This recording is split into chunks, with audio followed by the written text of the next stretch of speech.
Welcome back to KMOX. Tom Ackerman with you, and we are joined by the new football coach at the University of Missouri, Barry Odom, who is in town for the bragging rights game and visit with some people in our great city of St. Louis. It's great to have you in St. Louis. I know we'll be seeing a lot of you here.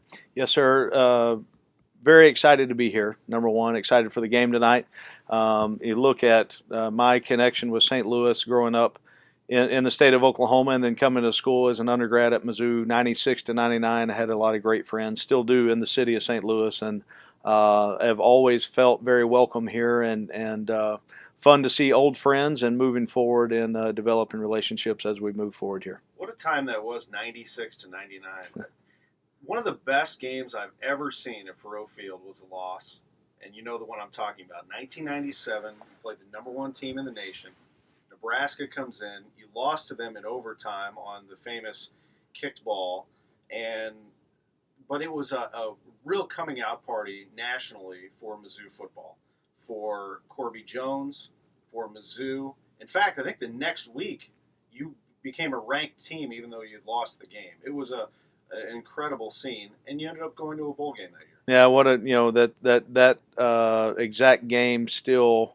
I guess will be with me forever because I think of, it's brought up a lot, number one, just in conversation. But that group that year was a special group that came together as a team.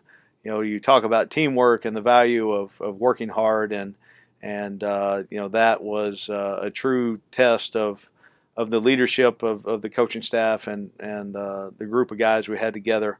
That was a lot of fun that year.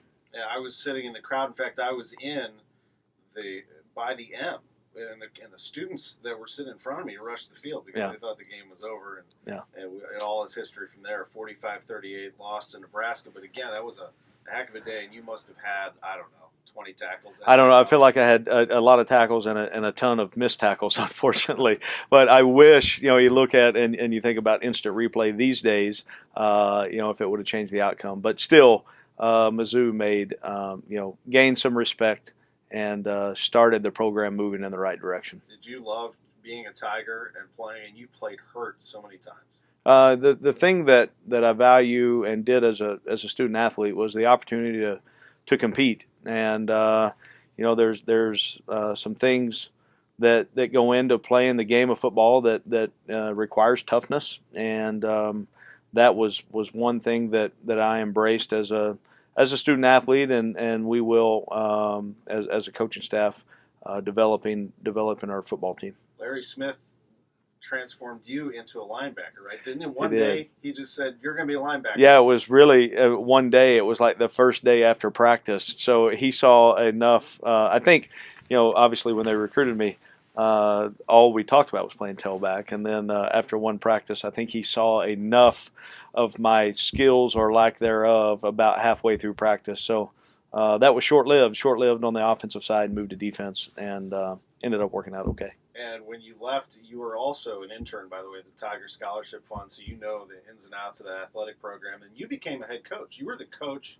at Rockbridge. So what was that experience like? It's not your first go-around as a head coach. Yeah, it was unique because I look at it today, and some of the guys that I coached and taught in class at that time, there wasn't a big age disparity. I mean, I got the job. I had just turned, was 23, had just turned 24, so was young and didn't really know. I kind of just learned by doing. I mean, we were marking the fields and mowing the fields and watering them and doing the laundry and teaching class, and a great experience on learning the ins and outs of running a program, and then that moved into being a graduate assistant, with Coach Pinkel and his staff. During that time, 2001, here's another loss that I think changed the Mizzou football program. Texas was in town. Earlier, Nebraska came in and thumped Mizzou. Now Texas is in town. It's Gary Pinkel's first year. Texas is ranked 7th in the nation. They're wearing the all-white uniforms. They come into Faurot Field, and Mizzou plays them tough. Ended up losing by about 19, but it was a good game for a long time. And I'll never forget this. After the game, in the press conference, and somebody brought up how tough and hard your team played in the loss, and Pinkel almost bit his head off. Almost. And it was kind of a message that things are going to change around here. that we need to change the culture around here, and it's not okay. We want to start winning these games. Yeah, I wasn't there that season, but if I think about it and close my eyes, I can see, I'm sure, the look on Gary Pinkel's face as he probably responded to that question. And I admire Gary with everything that he's done and the consistency and the programs that he's built at Missouri and at Toledo, and the way that he did it. Have great respect for Coach.